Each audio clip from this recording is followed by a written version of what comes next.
We're live again here on Political Stew from the IPJ studio, live in Lagos, Nigeria. And we're looking at something that really bothers a lot of Nigerians. I'm more than excited that the conversation is still out there, having had our last conversation with Ejike Okpa. And he's back again. We'll be doing this from time to time because of the exigencies of the time, and of course, to help Nigerians and more so Africans understand what governance is about. Today, we're looking at some of the key issues of why successive governments in Nigeria and even Africa have failed. And I've had, on and off conversation with Ejike, and I'm excited that he's found time to be here with us again. Ejike, good to see you, and thanks for your time as always. Thank you. Thank you for having me. Around my mouth. Well, you know why?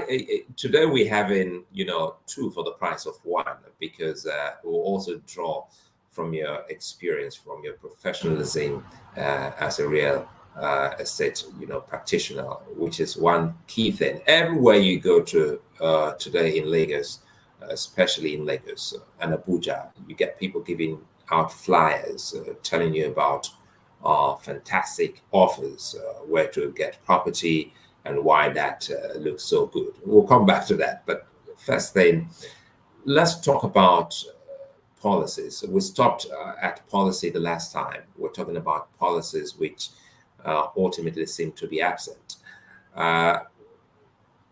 Now, we have politicians who are coming back again. They are out there in Kenya. The elections will be held in August, and Nigeria will have its own in 2023. So break it down for us. Why is it that there is always, or there seem to be absence of policies once it has to do with politics on the continent? Well, thank you for the question. I think a lot of us just think politics is about winning. Once I win, everything has to be based on, the wish, my wish. And if I'm the top guy in the heap of, people, maybe I can use my benevolence and be sweet and nice to people.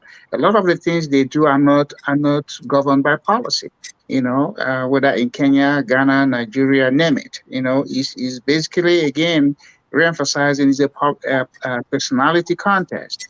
It has nothing to do with, okay, we're going to address the economy. This is what we got to do. And we're going to pass a resolution. We're going to pass a law. It's always up to the president because, in most countries, the president is big in Africa.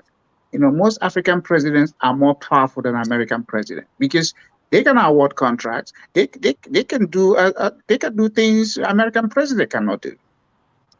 So everybody gravitates towards them, and they are hardly challenged. They are hardly questioned. And when you question them, a lot of the questions that people ask of them has nothing to do with anything except to express their anger because maybe the president, is not, bringing them closer. But if they were to go by policy, the policy has to be relevant. It has to be something that will unleash the potential in the country. I mean, look around Africa. 60 years for most countries to have been independent. Name any particular sector. Pick any sector. Healthcare, infrastructure, employment, public safety, general perception of the country, because a country is a brand. You have to promote that brand. So which African country has emerged to say, hey, this is a place that things are working? It hasn't been because again the policies are not there, or if the policies are there, they are policies done based on the personal wish of the president or the politicians. I mean, in the case of Nigeria, you have 36 men and one president. Those 37 of them are the ones that decide what goes on in the country, regardless of what the citizens want, regardless of what other laws that needs to be passed.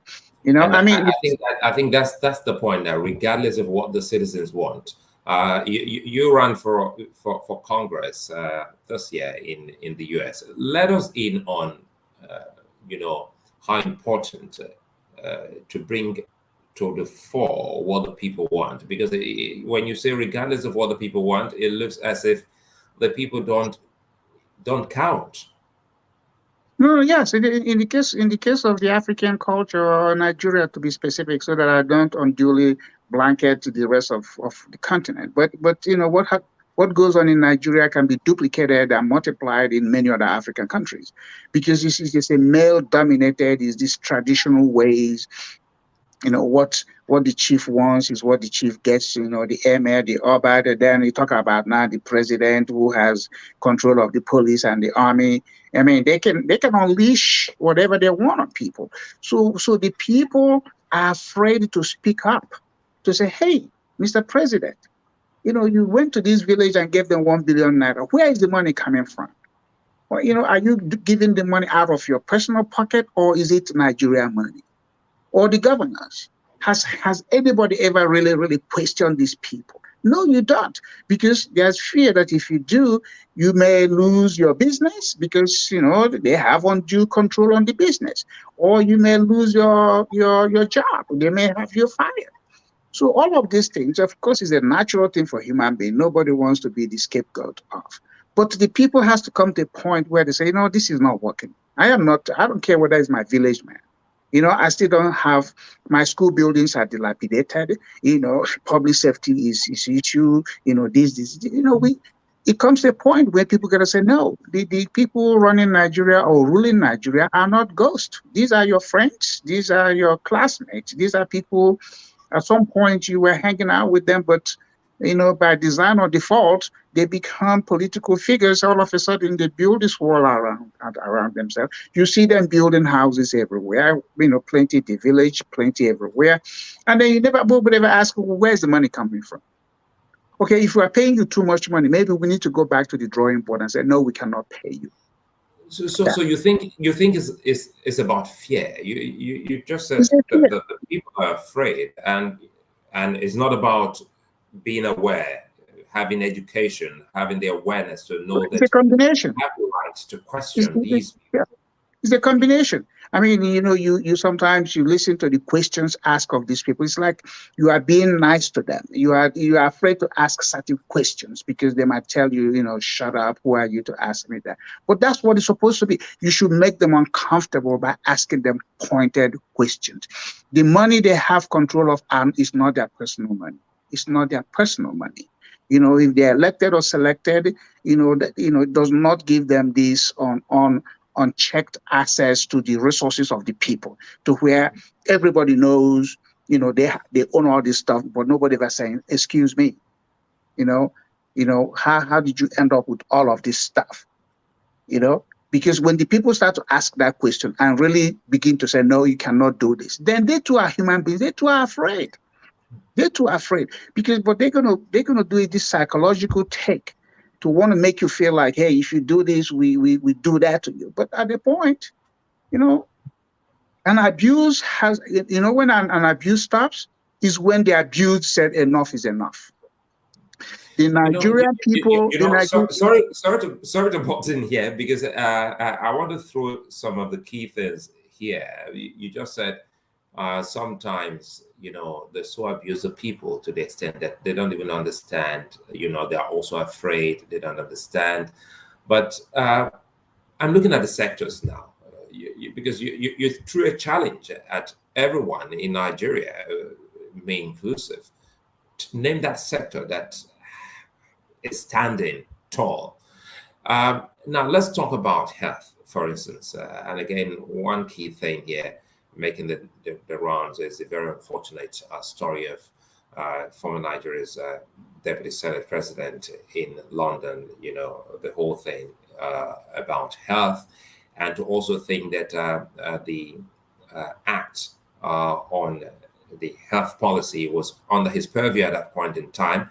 And I'm quite sure you must have seen a lot of Nigerians go to India, go to the United States to seek health. So now let's come back and start talking about these key sectors. We'll come to education. Let's start with health.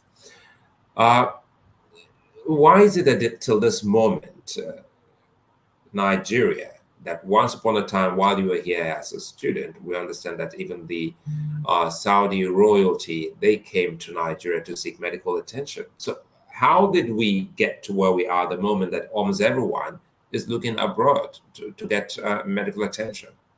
Because, I mean, so many factors there. And it's important, you know, the wealth of a nation is in its health. It cannot be otherwise.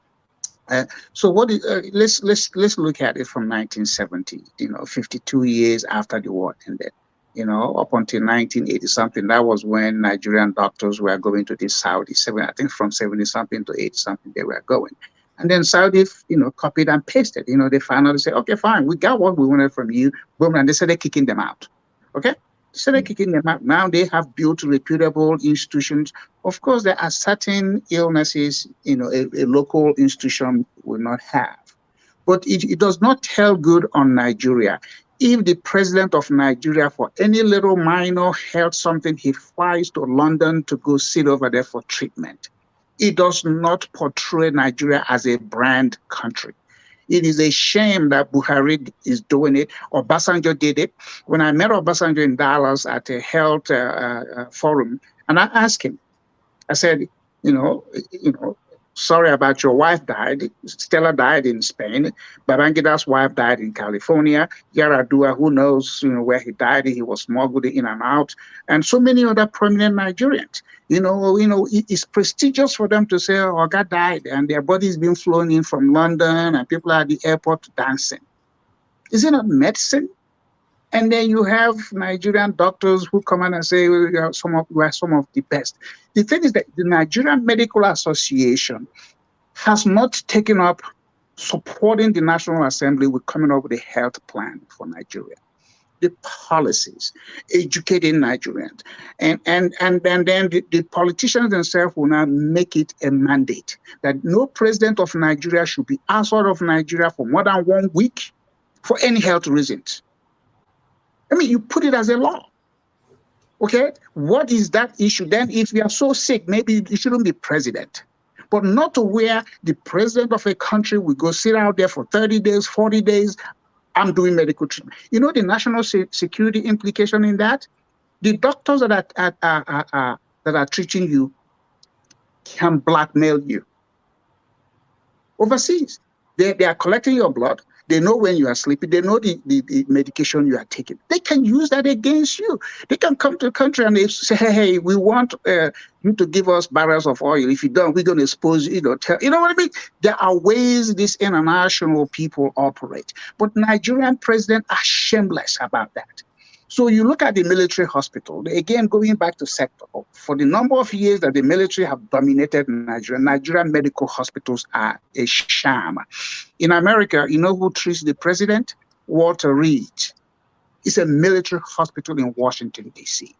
When the president is sick, that's because of the security implication, isn't it? Yes, and it is a military facility. So when the president is sick, that's where he goes. And then they have some other hospitals nationwide that are identified, so if the president is visiting any part of America and something happens, this is the first place they're going to go to. This is policy. This is national security. This also gives the medical practitioners, the opportunity to do what? Understand the health issues and come up with, prescriptions or solutions.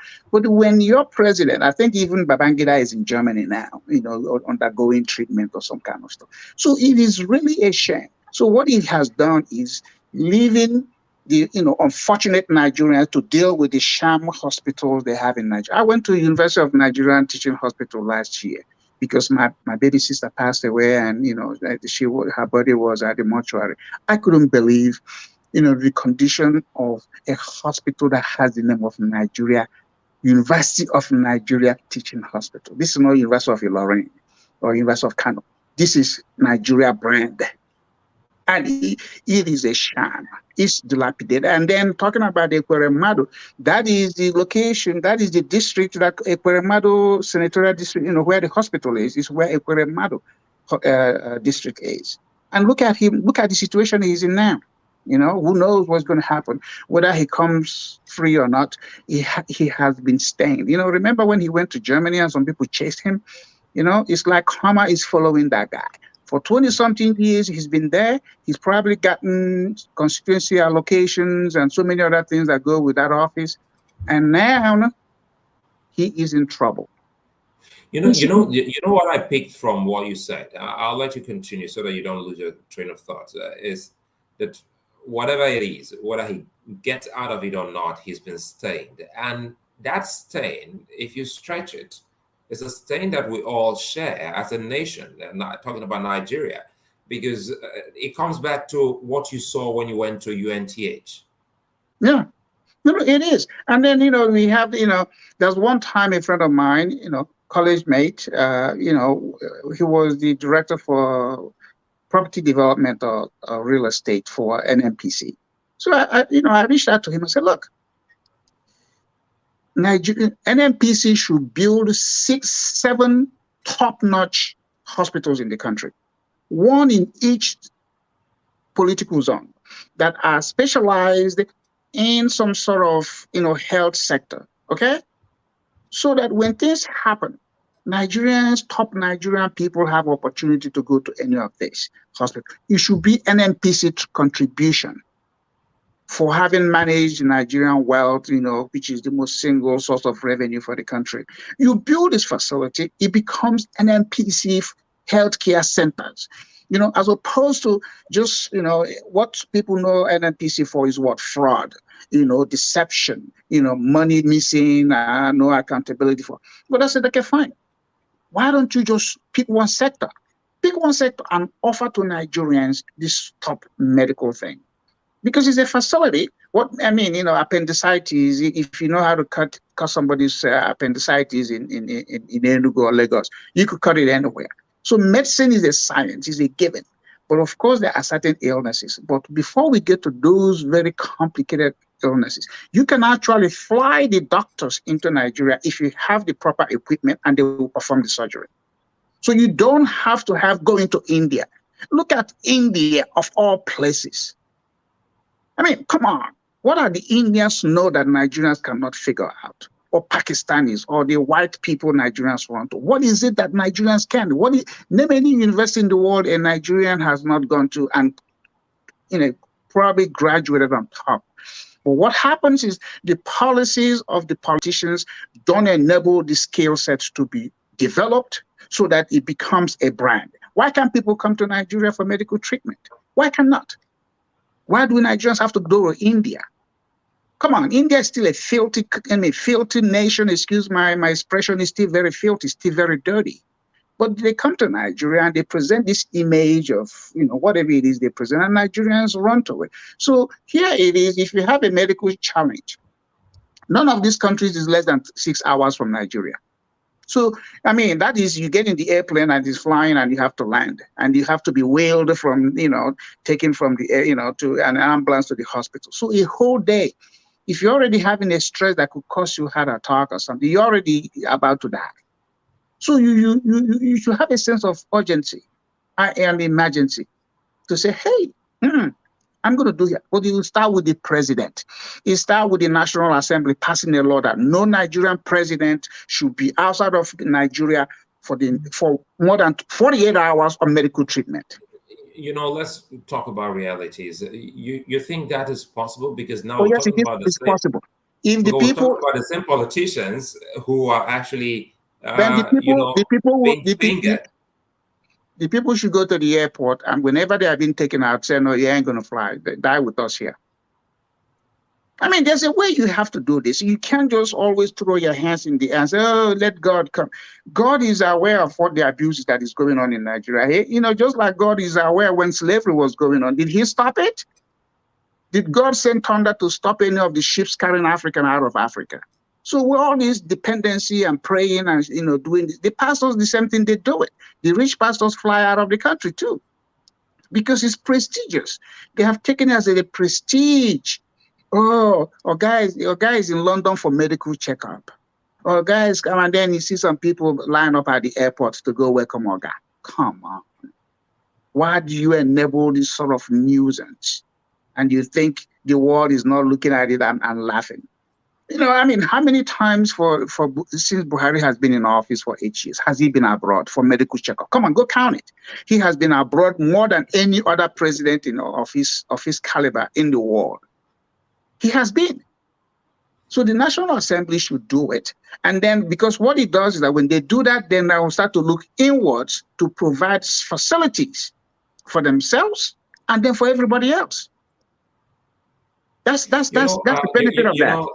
Let me jump in here. When COVID came and we had a lockdown and some very, influential people down with COVID, many Nigerians and even some Africans, especially Nigerians, thought that COVID was going to, spur the government to fixing, with the speed of light, fixing our health sector. But that hasn't happened since, we're back to almost normal. Ejike, Okpa, help us here. You said that people can actually ensure that their representatives tweak the laws to making sure that people stay back and, use the same facilities that will ultimately make them get us a better facility. It still doesn't look like something that is doable in the Nigeria that I see. No, it is doable. It is doable. The reason most Nigerians throw their hands up in the air is that they don't have Nigerians that tell them these are things you can. Remember, like you said, I went to college before I came out of here. So I'm not a 17, 18-year-old. I know Nigeria physically than even Nigerians that live in Nigeria. And I come home often.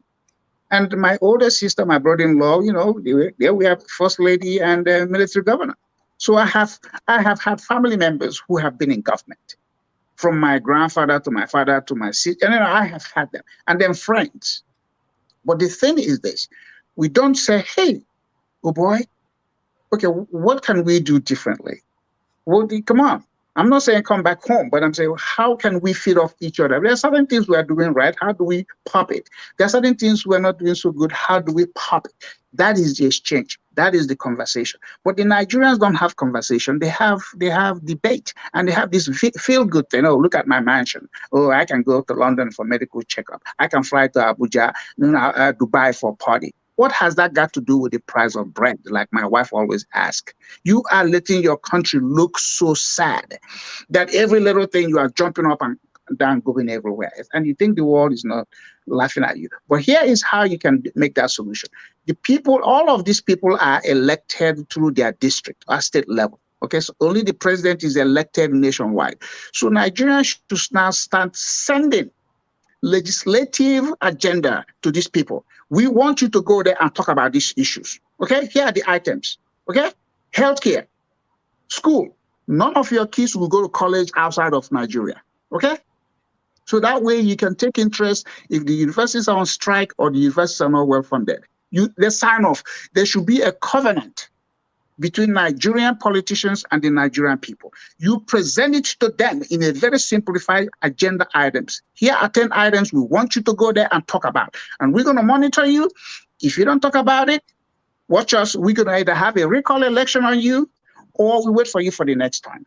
That's how you hold them accountable. That's how you hold them responsible and responsive to the people's need. But if you don't do that, okay, for instance, in Texas, our next legislative session is coming up in January. By now, our elected officials are asking the people, what do you want me to go talk about? In the case of Nigeria, is what the politicians want to talk about, not about what the people want to talk about. You see the difference? So Nigerians are throwing their hands and going to Oga, beg, this. No, Oga, this is what we want you to talk about. We elect you to do what? Represent us. It does in an ideal world. In Nigeria, it doesn't look as if the people own the power. Let one state start it. All the 36 might be watching. You see, Nigerians, the challenge for Nigeria, there's no particular state or tribe that is a model of good conduct for the rest. Not the Hausa people, not the Fulani, not the Yoruba, not the Igbo. They are not model to themselves. But instead, they look outside of their shores to see, how they do it in Pakistan or how they do it in India, that P2B will keep going. Why don't you find a local example of a state that is working? So let people, even from your House of Assemblies, this is what we want you to talk about. It could be pressure group, it could be community group, but you make it and you publish it. You put it out, Mr. or Mrs. ABCD representative. We from this district want you to talk about XYZ. Don't items, bullet points, and we're gonna watch you because they're gonna be at the assembly, and then you call them home. Hey, how many have you talked about item number 1? Yes. When did you talk about it? Give us your deliberation.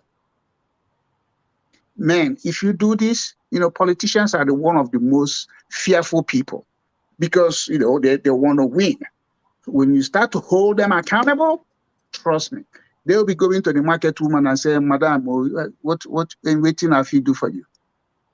But and really and truly, Ejike, that's how it should be. You go to the people, and we see that they do this, prior to election, and the moment election is over, well, people don't get to see them. And I'm happy that this conversation. You do a petition, you record them. Yes, and the good thing here now is that Nigerians are getting more aware, and we're hoping that awareness goes beyond going to register and possibly maybe vote.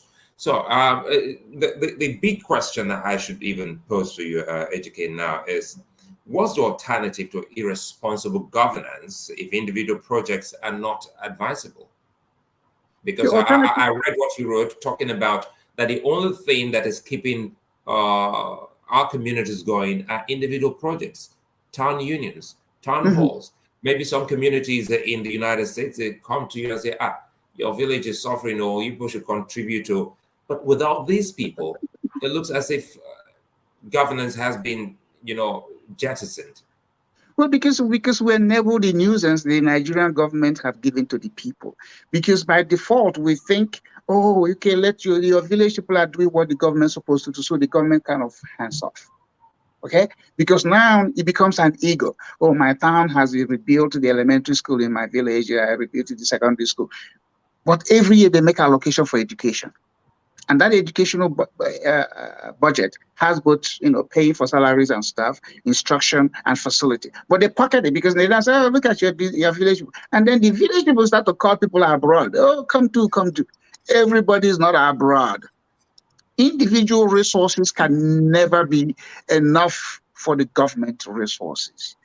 This notion that some Nigerian is richer than the government, that's for those people who want to feel good, that doesn't never happen. Nobody can be, because the government resources is both tangible and intangible. And if they know how to make rules, they can out of the rules create wealth. They can out of the rules make resources pop. I serve on boards and commissions in America on how the U.S. government uses, some certain tax incentives to create money, financial institutions. So what individual has the ability to do that? Individuals usually are going to, based on their own physical cash, but they don't have taxation rights. They don't have policy rights. So these town unions, is more like an ego thing. One time, my people from my father's village say, "Oh, Ejike can't do this." I said, "No, the only way I will participate in the village thing if we make it an economic development authority, in which case Enugu State House of Assembly will legally recognize this authority so that they can have some teeth in what they do." And then, because right now the town unions have no teeth, except maybe they will shame you through talking about you didn't contribute, you are this, or that. No, that's not what we need. We need people to be obligated. And the way you can obligate people is through laws and regulations that they have no choice but to do it. If they don't do it, here are the consequences. So all this duplication of town unions, sometimes in one town you have 20 of them, age group, in this group, that group, or they will build town hall. No. Money has what they call economy of scale. If you can bring a lot of them and a lot of it together, you could pledge it and get more. But if you go and do your 1 million naira project, I do my 1 million naira project, Musala will do their own, it's nothing. But if you aggregate those resources into an institution, money, you could pledge it and attract more. So the government don't know how to propose that. And then the people are doing it again to make themselves feel good. I'm giving back. Giving back is good, but you cannot give enough to address, the void, because Nigerians have been giving for so many decades. So what do you see? Go to any of this town. Is there any town, even in Newi, in Igbo land, that they say is the money bag of people? Go to Newi. What is in Newi? Nothing, except for the big houses and everything. But they have no water system. They have no sewer system. Even though they have Innocent Motor Auto Manufacturer, Innocent has his own borehole. He doesn't get water from a municipal. Newi is not a municipal town. Then what exactly does the government do for the people? Because Nothing. if you look at it critically, it looks like, papering over cracks. And now we're talking about internal democracy. You're saying that the people have the powers of recall, the powers to do X, Y, and Z. But I'm quite sure you also know that they also don't have a say in who's being sent to represent them. Most times these people are handpicked by someone somewhere who also could be the puppet master. So if you're not the one who's put this person there in the first place, then how do you make his recall possible? Well, it doesn't matter. Even if one money bag said, okay, you Sulaiman, I'm going to make you a senator. Fine. At the end of the day, it's one man. There are the votes. So the people will charge, because his vote cannot do what? Overriding the majority of the people that voted. So this idea of somebody put you in there, again, is an excuse. The Nigerian people would say, regardless of how, if once you get in there, we want you to do this. If not, we're going to recall you. And then you're going to start publishing their here we have a popularity test. You start to rate them. Popularity, they are not this, they are not do that. They are human beings. They're still going to go home and sleep. They're still going to say, hey, madam, what are people saying about us? But once they see that those things are real, and then if they invite you to their home to come and chop those rice and beer they give you that is hot beer, don't go. Let them know you are dissatisfied with their performance as your representative.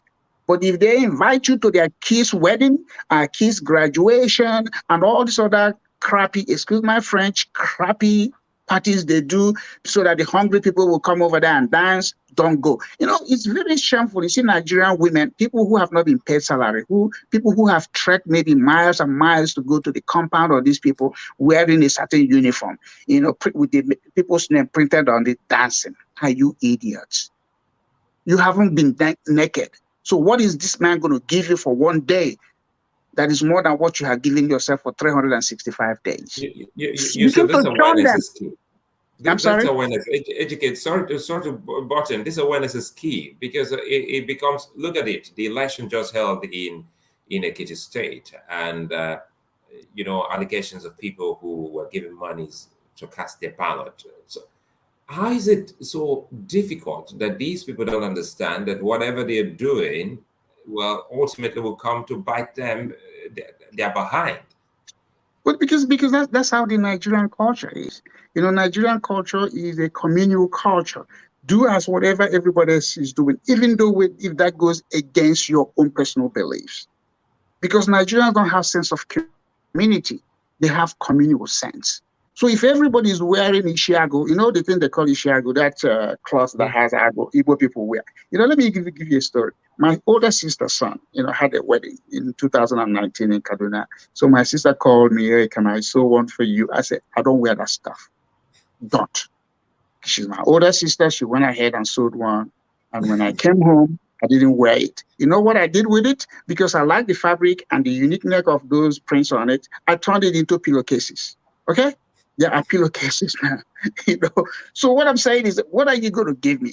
I like my shirt. I'm simple about that.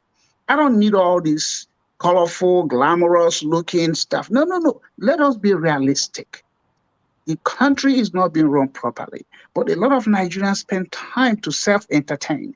I mean, you see us go to party, You think that when we go to party that we're coming from good homes where the light is on, the water is running, the trash is being picked up. No, we wear these things and we go back to live in what I consider trashed environment. Are we not being observant?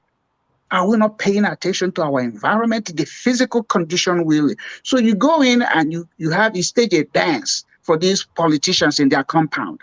And they're paying you, and women are dancing, bouncing their butts and jumping up and down, flagging their stuff. For what?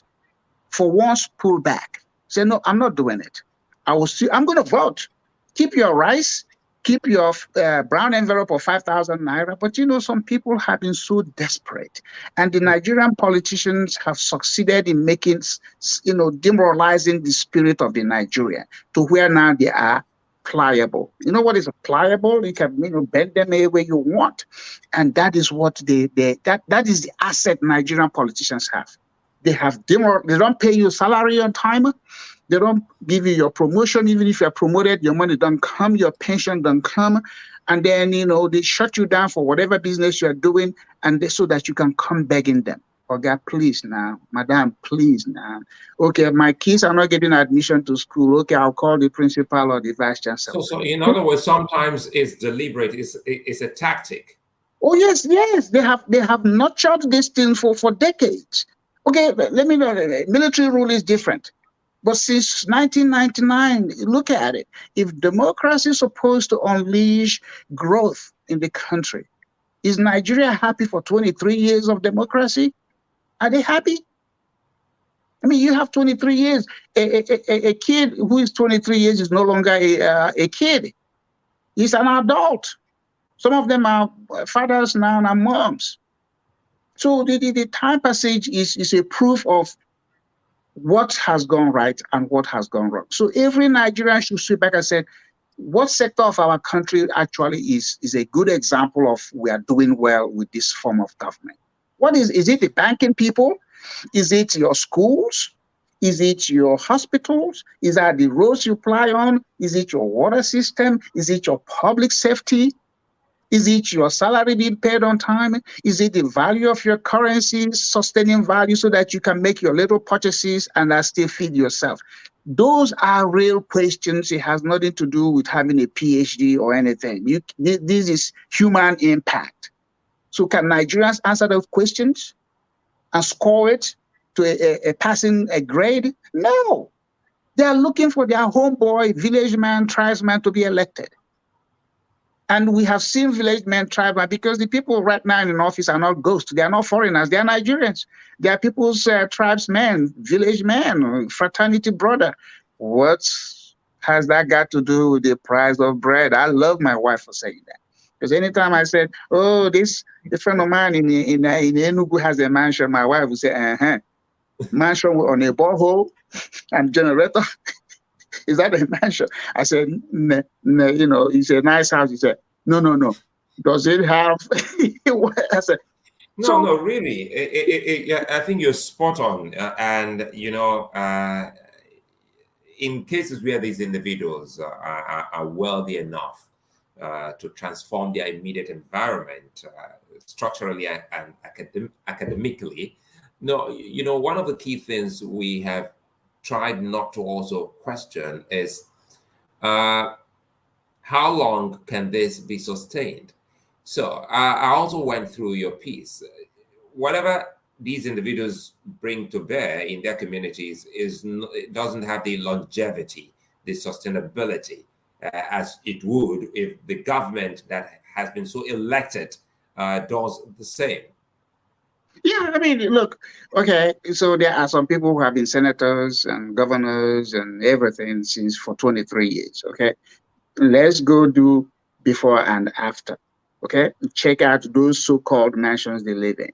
A lot of those things are falling apart because they don't have money anymore to keep up with it. They may have 20 cars. The reason Nigerians have 20 cars is because none of them is reliable. So if this one breaks down, tell the driver, go bring the tire from this one, put in this one, let's go. If the roads are good, you don't need 20 cars. I still have a 35-year-old BMW that is finer than any BMW on the road of Nigeria because the road is good. It keeps that asset running. I don't have to spend money consistent. So Nigerians, whether they are driving Rolls Royce or whatever it is they are driving, those things are a charge on their income because the roads are so bad. And so the cars break down, and they, because of their own enlarged ego, oh, they're going to have to buy another one. No. In fact, wealthy people in America don't drive, they drive the older ones. They want to see their 19, the car they bought when they were young. That is what they keep. That is their prestige. Not, Nigerians look for the new one. So the point I'm trying to make is, if the individual earns money and want to spend it anyhow, but I'm concerned about the government people that are spending people's money to make themselves live well at the expense of the people. Those are the people I'm talking about. If you're a businessman and you wanna build a tower from here to heaven, knock yourself out. But if you're representing the people, we want to know where the money is coming from. We want to know. Before we start talking about solutions, let me throw this in, and it has to do with Nigeria's real estate. I'd like to know your thought about Nigeria's real estate and the methods of business. Oh boy, why do you want to put me in this subject? Because I can't have you come here. We're talking about government, and we're talking about structures, and I know you're a professional in that. Then without bringing this, because it's the in thing now, the naira is on a free fall, and the talk in town now is invest in real estate, get your money, invest in real estate. No. We have one industry that is coming to this locality, come and invest in this place. Again, if you are a real estate professional in Nigeria, you belong to the Nigerian Institution of Estate Surveyors and Valuers. I signed up as I signed up for that membership before I left for US. The Nigerian real estate professional is not a professional in the world we know it in America, because they do whatever they want. They connive with the lender to borrow money, and the owner to do whatever the owner does. So it's not really the ethics and code of conduct there's none. Because for 20-something years that I have been out, again, I have the benefit of having studied it over there and doing it over here. So I can compare and contrast. I see the Nigerian real estate people, whatever they call themselves. Some people say they are realtors. The Nigerians don't have realtors. Realtors is a term specific to America, and it has a specific requirement to be called that. But they just slam all kinds of things to themselves. That some people say they are the mayor. You cannot have a mayor. A mayor is something attached to a municipal government. We don't have municipal government. We have local government. And so there's nowhere in the Nigerian constitution you will have a title of mayor. So again, you could see these people run around and just try to put up something on the public in order to look larger than they are. So back to real estate. It's very unfortunate, because if you look at it, the majority of the people that invest in real estate in Nigeria, where are the politicians who are looking to launder money? Okay, so they're buying and building on all this stuff. If you track it, because the Nigerian banks are not very well endowed with capital to be in real estate. They don't let you in. If you go borrow money to build real estate in Nigeria, you're going to be, by the time you finish building that building, you probably going to hand it back to them. So, and then, the people that are doing it in Nigeria, a real estate appraiser can act as an agent on the same property they are appraising. They can, you know what I mean? In US, I cannot be a broker and appraiser on the same asset. I can't. In fact, if I commit a fraud where the value of a real estate that I'm professionally hired, and then he went into default, and they found out that I colluded with the owner to inflate the price, guess where I'm going? I'm going to jail. And guess who is going to come after me? FBI. The federal, because, next time I'm going to send you, who prosecutes mortgage fraud in America? The FBI. Because anything that has to do with the financial fraud can ruin the confidence of the people in a country. So the financial fraud is being prosecuted. And who are the people that are in a position to do these things? Real estate people, because they're the ones that are going to sign off, oh, your tower, your property is worth 1 billion naira. And then a financial institution goes in and make a loan on 1 billion naira, only to find out the thing is worth 100 million naira because everybody has shared money. So the Nigerian government needs to come in and have a very stringent code of conduct and tell the appraisal people, you have to adopt this. You know, in America, up until 1988, there were no standards on how to do valuation or appraisal. Anybody can do it and get away with it. But when those financial crises happened, Congress came in and passed a law that said, for you to now hold yourself as an appraiser, these are the minimum requirements. And you have to be state certified. You cannot be an agent and broker and do this on real estate. So if you hire me now to do something for you, and it's an asset that I have a prior knowledge, I will disclose it. I say, oh, I know this real estate. Maybe I owned it some years ago, or maybe my family member owned it. I cannot do it. If I don't make that disclosure for the client to say, go ahead and do it. Even sometimes I say, no, I don't want to do it, because when something goes wrong, that relationship is null and void. It's now that you are in violation. So there has to be a federal law put forth by Financial Services Committee in the House or in the Senate that says, Nigerian real estate appraisal people, this is the rule. But they don't do it because they are also part of the collusion to defraud. Mm-hmm. So the guy comes in and says, oh, I think my building is worth 1 billion. And the appraiser went in and issued my opinion. Because, the level of underwriting and analysis in Nigerian real estate is lousy. I've seen the reports they write. I know some of them. It's very lousy. It is what it is. There's no other way I can say it better. It's lousy. So they do this thing. The bank manager gets kicked back out of it. The loan, everybody gets out of that loan. So by the time you, the borrower, have ended up with the loan, you've already paid 20% of the money back to some kickbacks. How are you going to pay back? You say, fine, they've gotten their money. I'm not going to pay.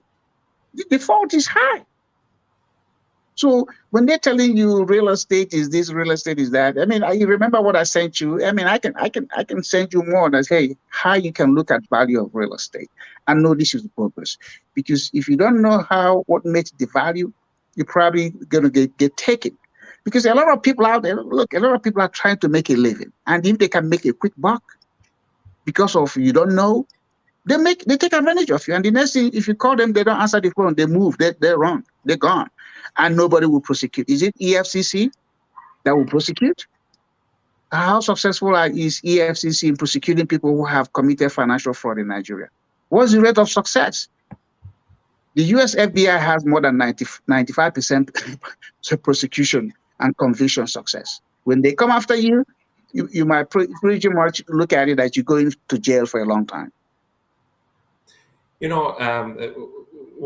We're still looking at real estate and also looking at the structures that are not there, that are not in place by the government.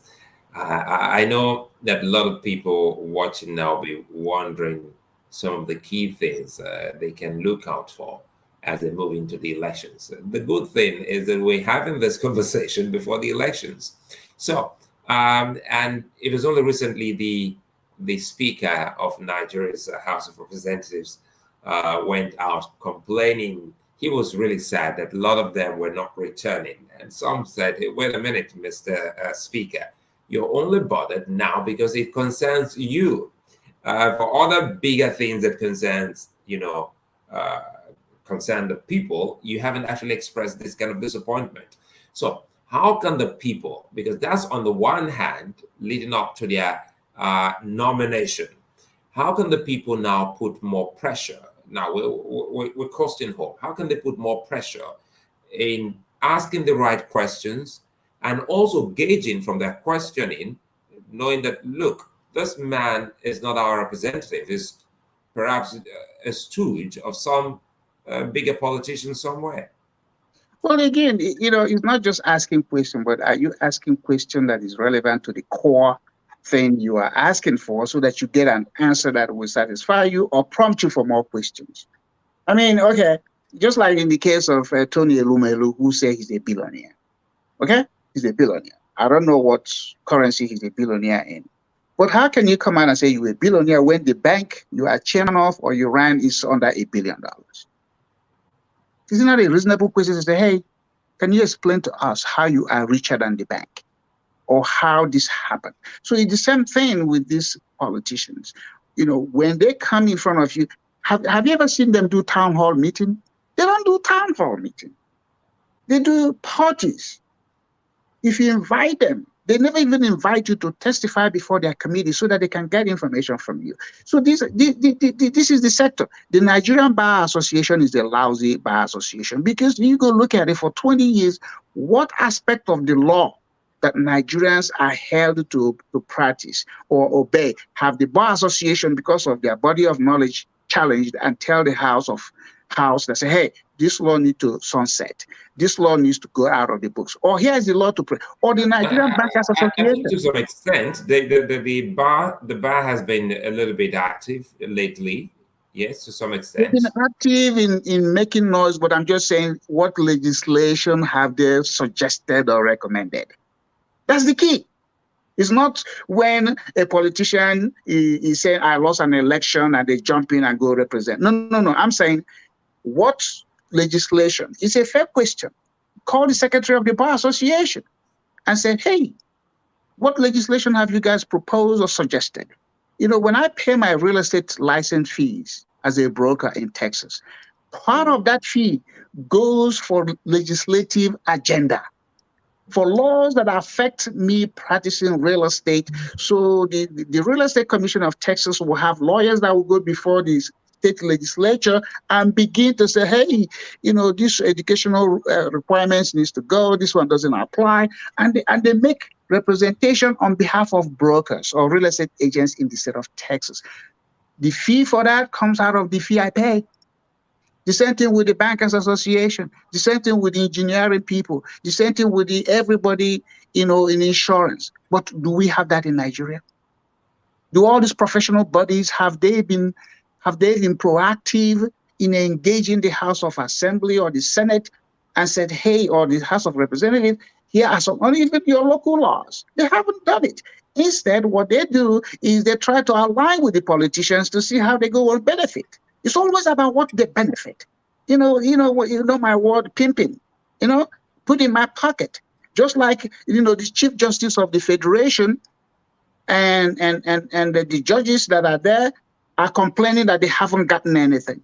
But 99% of Nigerians are suffering. So you couldn't hold back down your own pain when 99% of Nigerians are suffering, because they are concerned about what comes into their market, into their pocket. So that is the nature of the Nigerian. He's disposed to what do I get out of this system? Because this system doesn't care about me, so I'm going to grab as much as I can. And if I do it at the expense of everybody else, so be it. And so they have no shame in standing forward and say, like the Chief Justice, come on, if you get to that level of the bench, you should not be talking about your allowance. You should be talking about, laws that come before, things that come before the court that you're going to make rulings on to make Nigeria better, and not to talk about your allowance. Your car is broken down. Your generator doesn't work. What do you think when you get more news out of Nigeria? Because I know, apart from your frequent visits to the country, you also, keep tabs on what's happening in the country now. There's this awareness without, there's this political awareness that people are talking about. Looking for the first time in the history of Nigeria, we're getting to see more and more Nigerians, troop out en masse to get registered so that they can vote. I hope the vote counts, because you could do all the voting and then the ballot may have been stuffed and kept in the home of the INEC guy. And then when the time comes, he swaps the ballot boxes for the selected candidate. I think to a large extent, INEC has been able to, with some technological advancement, show cause that it's ready. But the thing here is that but it's still a physical count. You see, yeah. I mean, INEC cannot talk about technological anything because they don't have robust, data or technology network to be able to collect, voting when it's happening and reporting at the same time. There's still the physical aspect of the ballot boxes being brought in, or even who is a registered voter, is that a duplicate registration or whatever the case may be. So they get in there. But what I'm saying is that nothing stops candidates to go with the INS chairman for their state or ward or whatever it is they do and collude with him or her, and say, hey, this is, and some of them would do it. I mean, I never found the justification to say it has to be a professor to be the chairman of INS. God, excuse me. If you come to Dallas, I will take you to the city secretary's office and tell you everything there needs to learn about municipal election. You want to do it at the state, I'll take you to the secretary's office. So what is this, attaching a PhD to an exercise that is just simple? Well, what is the glamour about it? INEC person and what they're going to do is a local thing. You know how many people that are in this village, they're going to vote for one or two people to represent them. It's a simple count. When the thing is done, when you said, oh, there are 50,000 people in this ward or district, how do you end up with 100,000? How? What's the probability? So, but again, there's some progress being made, but the people have to be very, very invested in their own voting rights. If they have to follow those ballot boxes, the candidates have to pay for people to watch. The election, and follow it. Follow it. If it's being taken to the house of the INEC man, you have your video camera. Take a picture. If he's been hijacked by a policeman who is being paid, take a picture of him and the badge. At the end, they might say, these people have, because, somebody will come stealing from you if they think, each time they come and do a successful one, you're not going to do anything. But if they know that if they come, that you're going to catch them, they're going to change their mind, or they stop coming to steal from you. The elections, I still want to stay with the elections a bit before we close. And it has to do with that awareness. You have said something that apart from the awareness, it is hoped that they will follow the ballot and ensure that their votes count. How does it work? How does it work in other climes to the extent that the people can have a more civil, robust conversation, even when they disagree along the lines of policies? It comes back to the policy that we've always talked about. Policies seem to appear before elections, and after the election, you don't get to see any of these policies with any of the political parties. But it's instructive here to note that the people don't bicker, in a very uncivilized manner as they go to the polls. Again, it's an emotional reaction. Politics is like, going to a game. You want your side to win. If your side don't win, you may say, oh, the referee didn't call the game properly, all kinds of reaction comes out of it.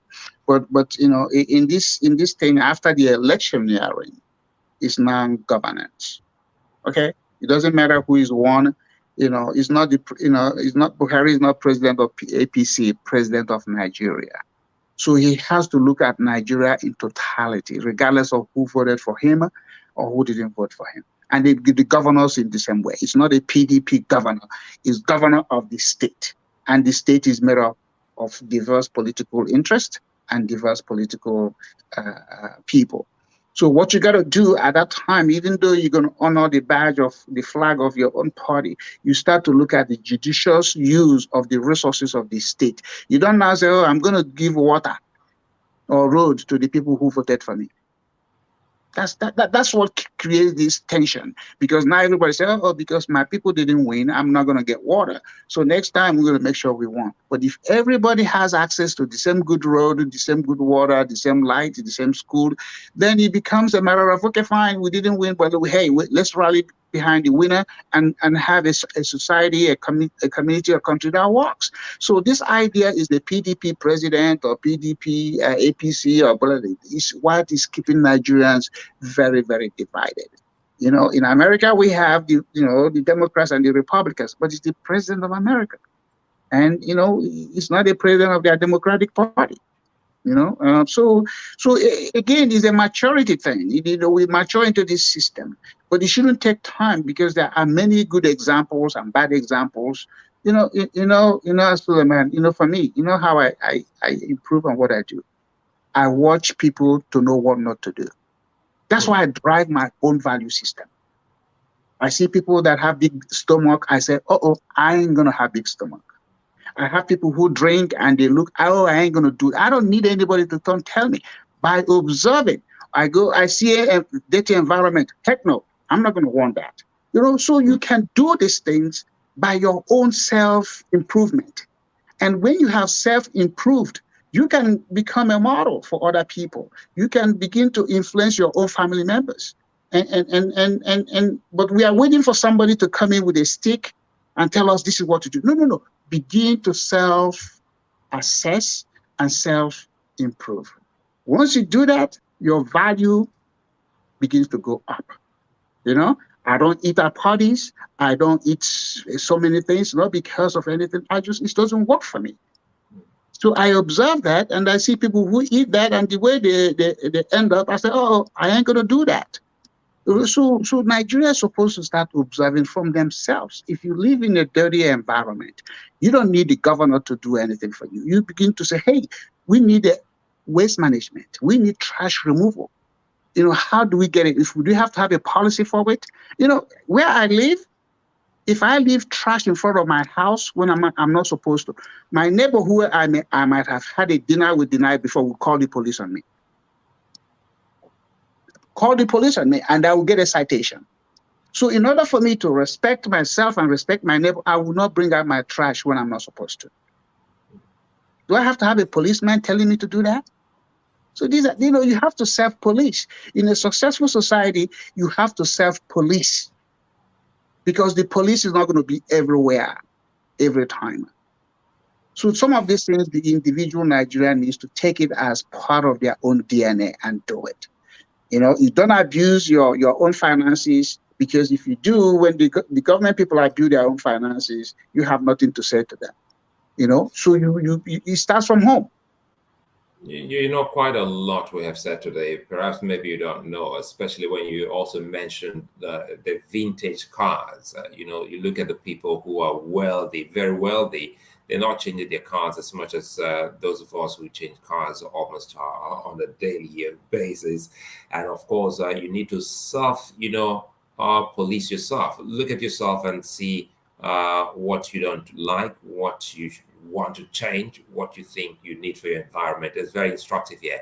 And by the time we'll take this to electing leaders that we know that are going to operate within our goals that we've told them about, then I think our communities will start to working, and these failures we've tried to highlight here will not be what will come back, or our children will come back years later to start talking about. So, Ejike, I'm happy that you always found time for us to talk about this. We will keep this conversation going. Let's do this for Nigeria. Let's do this for humanity. And once again, thank you for your time, for coming on the studio. Thank you for always, our friendship has taken a turn that I think is for life, is forever, because of any financial inducement, but it's because we see each other as agent of change, and we want to see that change start with us. Yeah, I can't go telling people do X, Y, Z if I'm, doing the opposite. Apart from my wife and my family members, you get my most attention. I think you and I kind of exchange some kind of, text or verbal thing on a daily basis. It's like thank you very much. I am honored, honestly. Thank you very much. So let's do it again. The conversation, let's keep it going. And I wish Nigeria, the best thing. I'm a proud Nigerian. I don't live there. I'm a naturalized American by choice. I don't know what will bring me back to Nigeria, but if there's anything I can do to support that country, you can count on it. I will do it. It's just that I'm not going to go to anybody and bow and kneel down I bet I will not do it. If I was that kind of guy when my brother-in-law was a governor during Abacha time, I would have been in Nigeria, and by now probably I've been one of those people running around hiding the money that I stole from and it's good. It is good, and I'll shock you. It's something I also don't do, and I keep saying, colleagues, in this profession should not do that. First, see yourself, as you have highlighted, you're an agent of change, and that is why I like for us to have this conversation online. It gives us the leverage. It gives us the time to expand on some things and talk about real things without batting an eyelid, without thinking of whose ox is God, but within the operations of conversations, we've been able to touch lives and enlighten people so that they understand that truly, look, you're powerful within your environment, you're powerful within your space, you can do a whole lot. And that definitely, I'm sure, will start to resonate with younger and even older Nigerians, never too old, to actually, effect change around your community. Yes, sir. Well, thank you again, and let me know anytime I can be of service. I will respond. Thank you for your service. Thank you. All right, bye-bye, and thank you all for watching. Bye. Okay, bye.